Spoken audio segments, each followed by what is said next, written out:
Tonight, another Waste Watch investigation as we continue working to track how Helene disaster recovery dollars are spent across western North Carolina. But before we show you where things may have gone wrong, we are starting with one case where the system appears to have worked. News 13 investigative reporter Elijah Skipper joins us to explain. Elijah?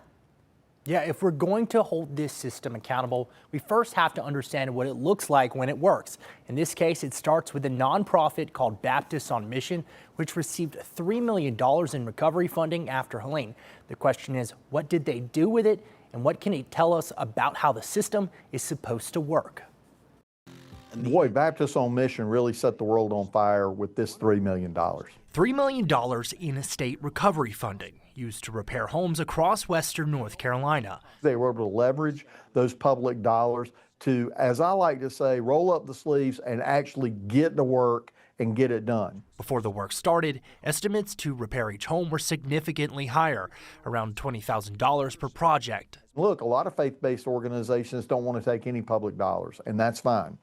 But if they are willing to take public dollars, there is an added fiduciary responsibility on behalf of any organization that takes public dollars to get a return on investment. According to the State Auditor, that $3 million funded 472 home repair projects at an average cost of just over $6,000 per home, far below the original estimates. Once you have the motivation and you have the mission and the value system set, then leveraging public dollars to actually get a result becomes, not that hard. Now they have something. They have a little more of ordinary life now than what they had before, and that means a world, just being able to see that.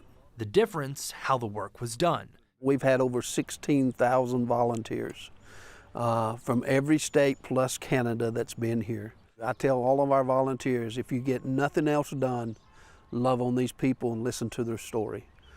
And that's how we approached it. Instead of working through layers of approvals, the organization focused on speed, getting projects moving immediately.